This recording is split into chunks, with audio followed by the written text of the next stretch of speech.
Hello and welcome to learn G classes. बच्चों, आज हम इंडियन कॉन्स्टिट्यूशन की प्रीएम्बल को समझने की कोशिश करते हैं। उसमें जो शब्द आए हैं उनका क्या मतलब है, आज उन एक एक शब्दों को बारीकी से देखेंगे। हम शुरू करते हैं, प्रीएम्बल एक बार पढ़ लेते हैं। We the people of India having solemnly resolved to constitute India into a sovereign socialist secular democratic republic and to secure to all its citizens क्या क्या है, जस्टिस, लिबर्टी, इक्वालिटी, फ्रेटर्निटी। तो इन जो शब्द आए हैं इनको हम बारी बारी से एक एक करके समझते हैं कि इन शब्दों का क्या मतलब है।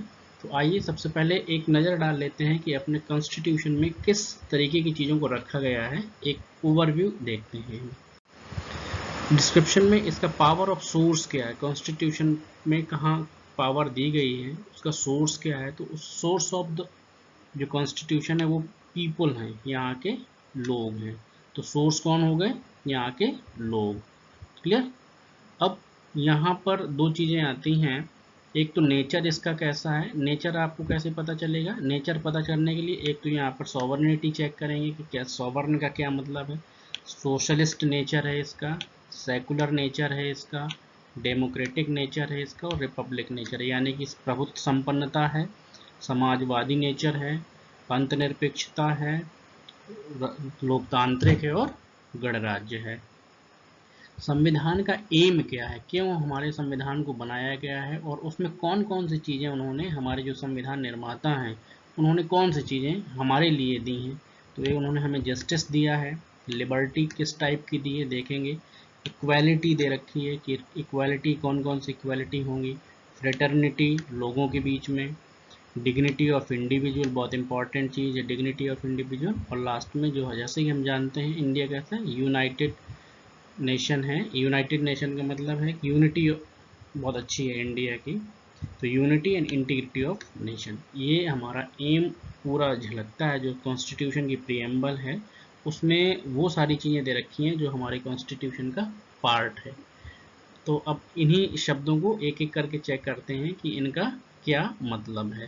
तो आइए सबसे पहले डालते हैं नज़र हम सोवर्ण। सोवर्ण मतलब संपूर्ण प्रभुत्व संपन्न। संपूर्ण प्रभुत्व संपन्न का क्या मतलब है, इसको समझने के लिए एक मैं सिंपल सा एग्जांपल दूं।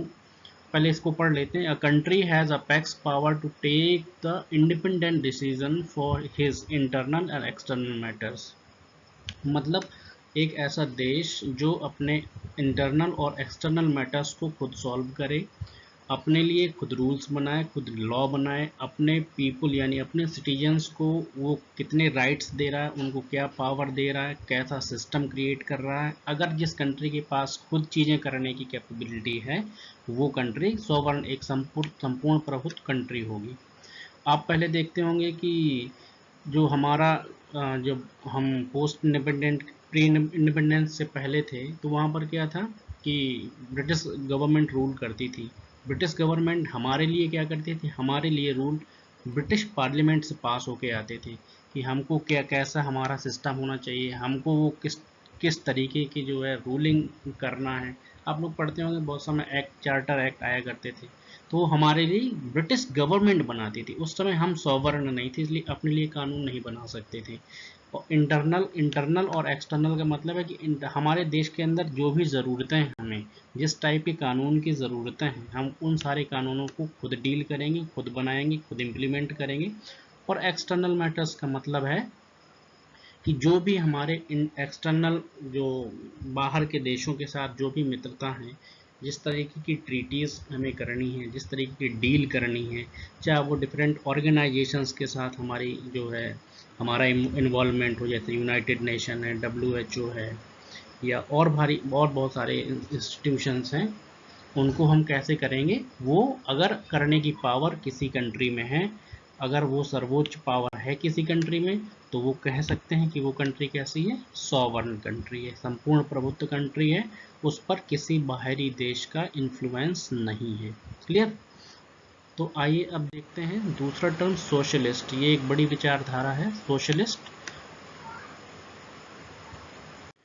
सोशलिस्ट विचारधारा को समझने के लिए कुछ बेसिक पॉइंट्स होते हैं इस विचारधारा को समझने में। अगर किसी भी कंट्री में ये मेन 4 फीचर्स अवेलेबल हैं तो हम कह सकते हैं कि वो कंट्री कैसी है, सोशलिस्ट नेचर है उसका। अगर वहाँ पर इक्वल डिस्ट्रीब्यूशन ऑफ रिसोर्सेज है, इसका मतलब है कि जो भी, जैसे हमारे कॉन्स्टिट्यूशन का जो पार्ट 4 है डायरेक्टिव प्रिंसिपल्स, उसमें आर्टिकल 36 से 51 तक की जो चीज़ें दे रखी हैं वो पूरा का पूरा एक सोशलिस्ट, पूरा तो नहीं है लेकिन बहुत सारी चीज़ें उसमें सोशलिस्ट इंडिकेशन करती हैं।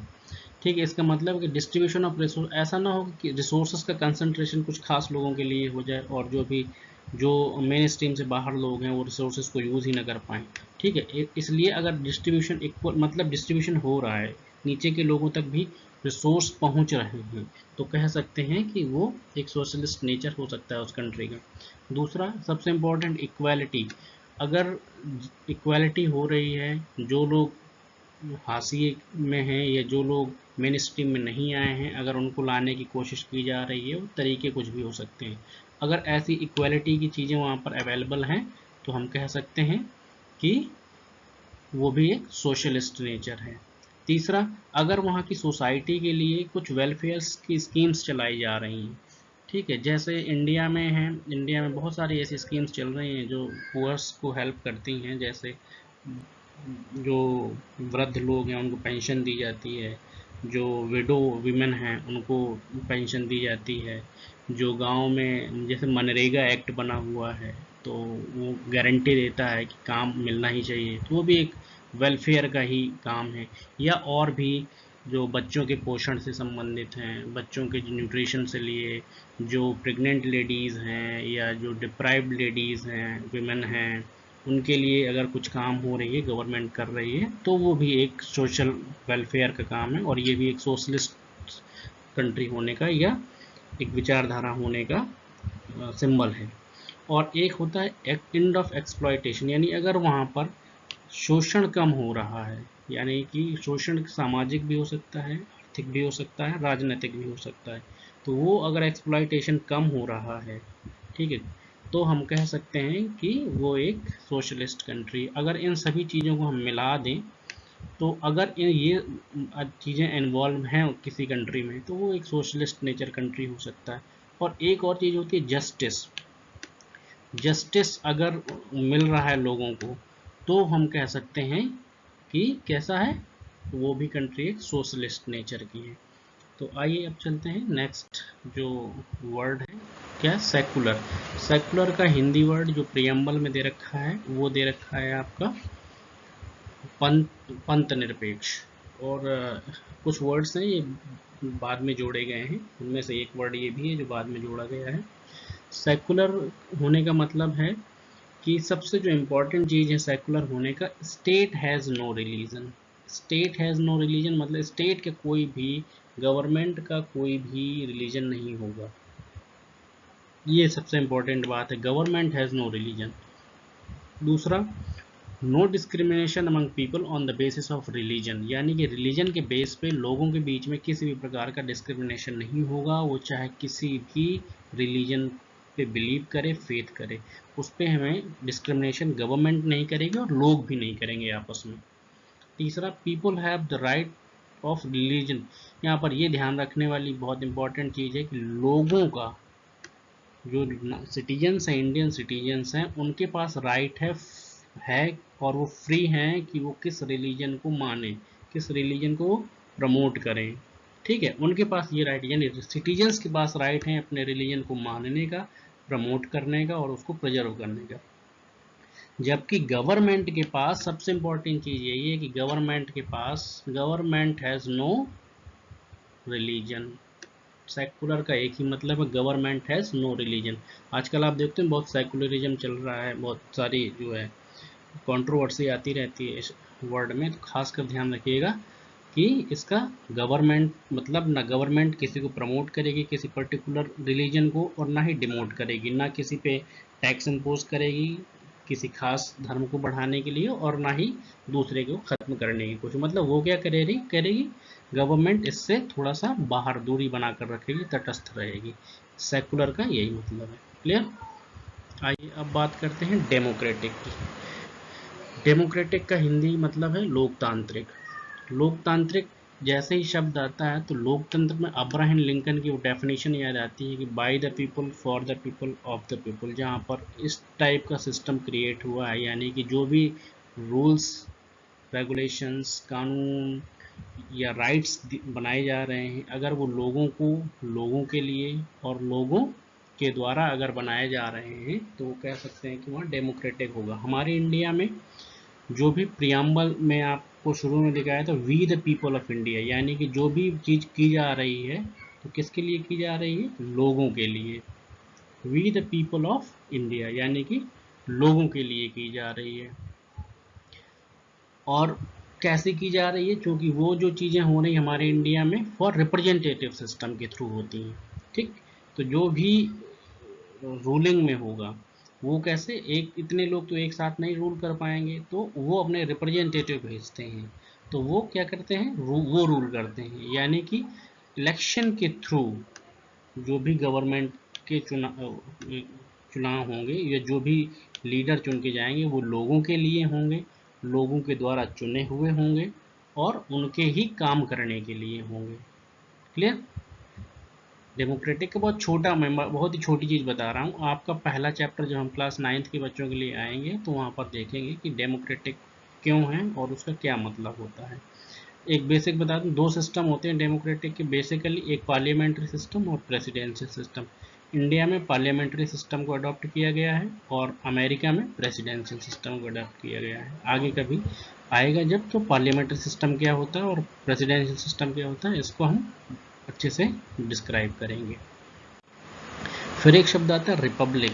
रिपब्लिक ये एक ऐसा वर्ड है, इसकी भी मीनिंग बहुत कम लोगों को पता होती है कि रिपब्लिक का क्या अर्थ है। तो the state in which supreme power is held by the people and their elected representatives. ध्यान रखिएगा, supreme power is held by the people और एंड देयर इलेक्टेड रिप्रेजेंटेटिव। दूसरा, head of the head of the state must not be hereditary. Must not be, ये word याद रखिएगा, must not be hereditary. और तीसरा, it should be directly और indirectly elected, यानी कि एक ऐसा कंट्री जहाँ पर head of the state hereditary यानी वंशानुगत नहीं होना चाहिए, वो जो हेड ऑफ द स्टेट है वो इलेक्टेड होना चाहिए बाय द, या तो डायरेक्ट इलेक्शन से या इनडायरेक्ट इलेक्शन से। यानी कि जो भी शासन पे बैठा है, जो भी शासक है, जो भी, या तो जैसे हम आप प्रेसिडेंट की बात करें तो प्रेसिडेंट हमारे इंडिया में कैसे होते हैं? इलेक्टेड होते हैं। वो member of legislative assembly and member of parliament दोनों मिलकर चूज करते हैं हमारे जो प्रेसिडेंट होते हैं। और जो हमारे प्राइम मिनिस्टर्स होते हैं, हम डायरेक्ट प्राइम मिनिस्टर नहीं चूज करते हैं, पार्लियामेंट मेंबर चूज करते हैं और फिर पार्टियां जो भी होती हैं वो अपने में से एक को चूज करती हैं। पहले क्या होता था कि, पहले आप बताएं, जैसे एक बार एक राजा हो गया, फिर उसका बेटा राजा हो गया, फिर उसका बेटा राजा हो गया, ये एक हेरिडेटरी बनी चली जाती थी। जबकि अब ऐसा नहीं, अब क्या होगा? इलेक्शन होगा। इलेक्शन वो हो सकता है डायरेक्ट भी हो, जिसमें डायरेक्ट का मतलब जिसमें लोग डायरेक्टली पार्टिसिपेट करें, सीधे जो है नागरिक उसमें वोट करें। और इनडायरेक्ट का मतलब नागरिक वोट नहीं करेंगे, उनके रिप्रेजेंटेटिव्स जो हैं वो वोट करेंगे। ठीक है, तो जो भी हेड ऑफ द स्टेट होगा वो इलेक्टेड होना चाहिए, हेरिडिटरी नहीं कि जो है कोई राजा था फिर उसका बेटा राजा, ऐसा नहीं हो सकता है। अब क्या है, अब इलेक्शन के थ्रू हम अपने जो हेड ऑफ द स्टेट होगा उसको इलेक्ट करेंगे इलेक्शन से। क्लियर? यानी रिपब्लिक का मतलब क्या हुआ कि head of the state must not B hereditary, it should be elected by the people of the country. Clear? अब जो ये तो थे हमारा नेचर कैसा है, अभी हमने जितनी चीज़ें डिस्कस करी वो था नेचर का पार्ट, कि इनमें 5 चीज़ें दी गई हैं कॉन्स्टिट्यूशन में, सॉवरन होने का, संप्रभुता के लिए, दूसरा सोशलिस्ट होने का, तीसरा सेकुलर होने का, और डेमोक्रेटिक और रिपब्लिक होने का। अब बात करते हैं जस्टिस की। तो जस्टिस कितने टाइप की जस्टिस दे रखी है? सोशल जस्टिस, इकोनॉमिक जस्टिस और पॉलिटिकल जस्टिस। सोशल जस्टिस का मतलब है हमारे इंडिया में जो डिस्क्रिमिनेशन हुआ है बहुत सालों तक, वो बहुत पहले सोशली बेस्ड हुआ है। ठीक। तो सोशल जस्टिस मिले लोगों को, ऐसा ना हो कि कोई ऊंचा है कोई नीचा है, कोई तथाकथित छोटी जाति का है कोई बड़ी जाति का, ऐसा ना हो। सभी को एक समान जो है सामाजिक स्थिति बनाए रखें, और किसी को भी समाज के आधार पर ऐसा ना हो कि किसी के खिलाफ इनजस्टिस हो जाए। तो सोशल जस्टिस का बहुत ध्यान रखा गया है। दूसरा, और ये अंबेडकर और गांधी की विचारधाराओं में से एक है कि सोशल जस्टिस, सोशल और इकोनॉमिक जस्टिस कैसे आएगा। आपको टाइम मिले तो ज़रूर पढ़िएगा गांधी और अंबेडकर का सोशल और इकोनॉमिक जस्टिस। दूसरा है इकोनॉमिक जस्टिस। इकोनॉमिक जस्टिस का मतलब है कि ऐसा ना हो कि कंसंट्रेशन ऑफ वेल्थ जो है कुछ खास लोगों में ही हो जाए, तो वो जस्टिस नहीं होगा।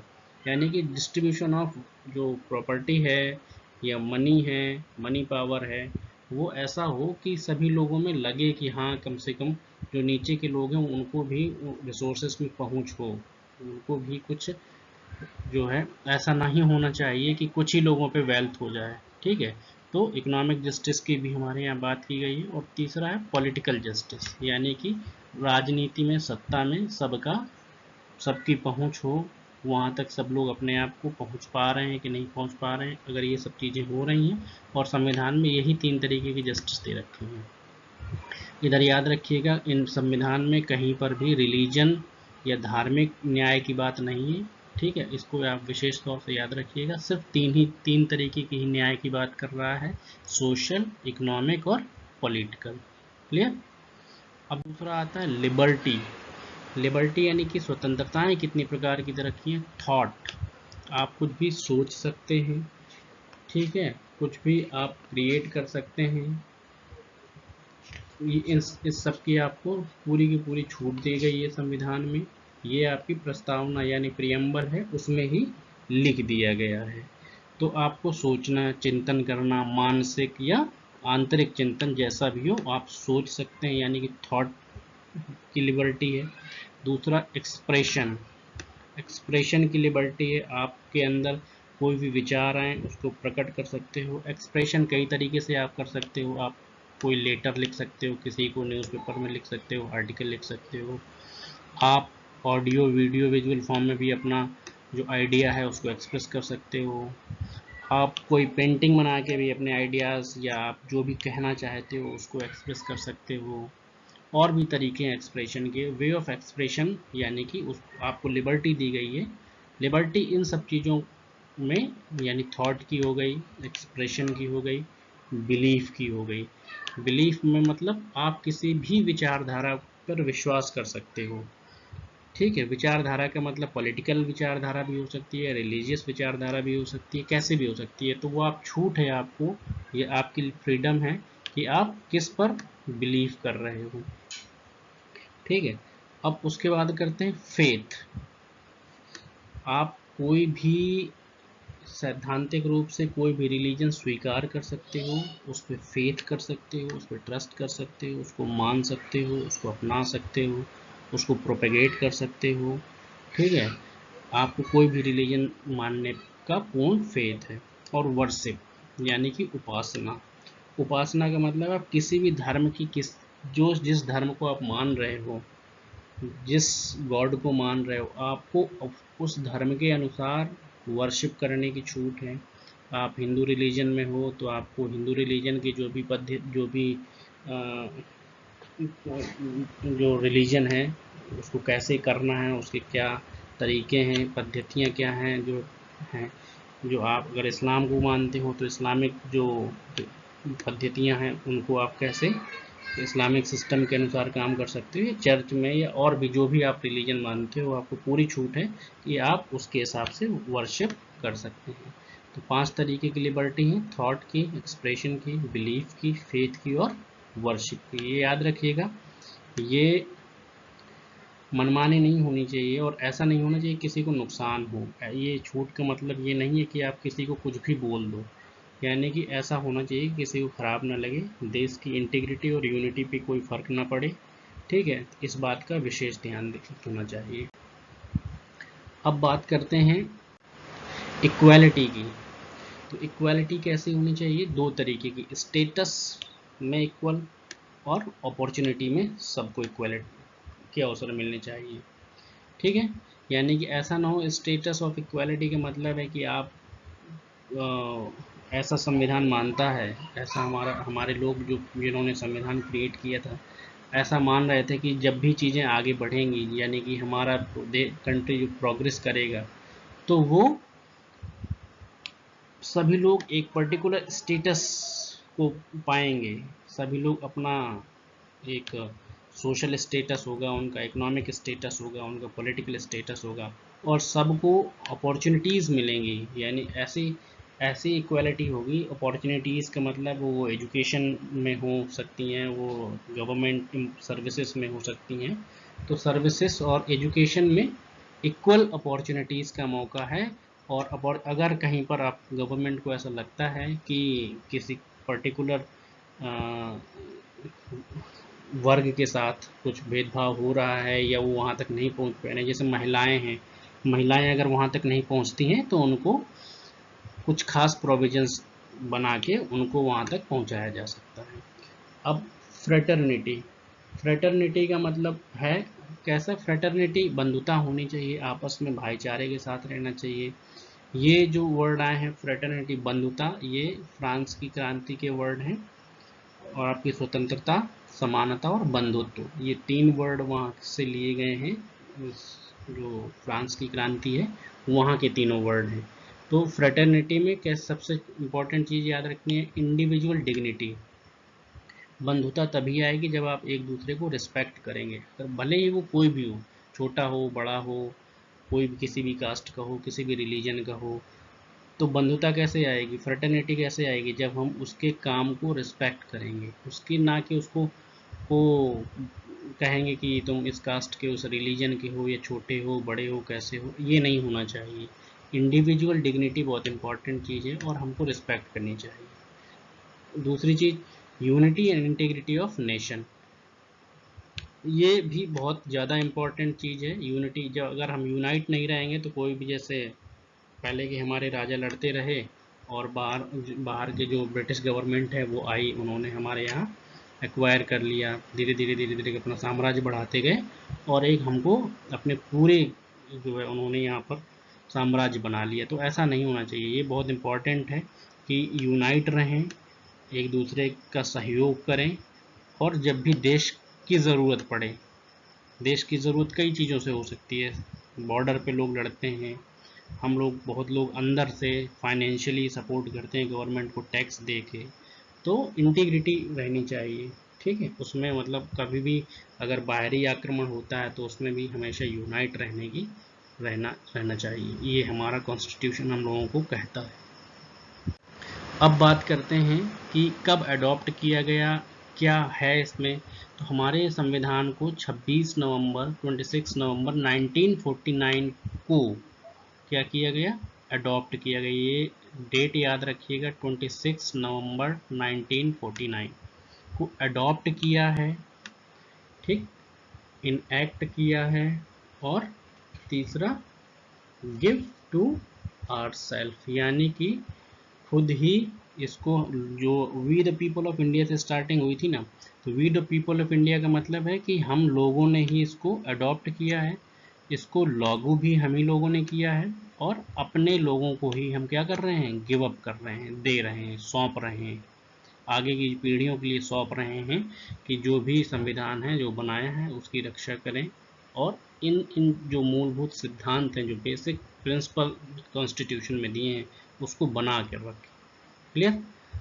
अब बात करते हैं, एक बार संविधान में अमेंडमेंट हुआ, मैंने बताया था 3 शब्द जोड़े गए थे। 42nd अमेंडमेंट एक्ट 1976 में, याद रखिएगा 1976 इमरजेंसी खत्म होने के जस्ट नेक्स्ट ईयर था, 1975 में इमरजेंसी खत्म हुई थी। इमरजेंसी के दौरान बहुत सारे रूल्स, बहुत सारे संविधान को बदला गया था। जब इमरजेंसी खत्म हुई थी तो 1976 में फिर से रोल बैक किए गए थे बहुत सारे प्रोविजंस, और उन्हीं प्रोविजंस में सोशलिस्ट वर्ड जोड़ा गया, सेकुलर वर्ड जोड़ा गया और इंटीग्रिटी वर्ड जोड़ा गया। तो ये 3 वर्ड अमेंडमेंट में जोड़े गए हैं। तो याद रखिएगा, ये तीनों वर्ड हमारे जो हमारा ओरिजिनल कॉन्स्टिट्यूशन है उसमें नहीं था, और उसके बाद 42nd अमेंडमेंट 1976 में ये तीनों वर्ड जोड़े गए हैं। ओके। इस पर कुछ डाउट हो आप मुझे ज़रूर कमेंट में बताइएगा। थैंक यू वेरी मच, और चैनल को सब्सक्राइब शेयर करना और लाइक करना ना भूलिएगा। Thank you.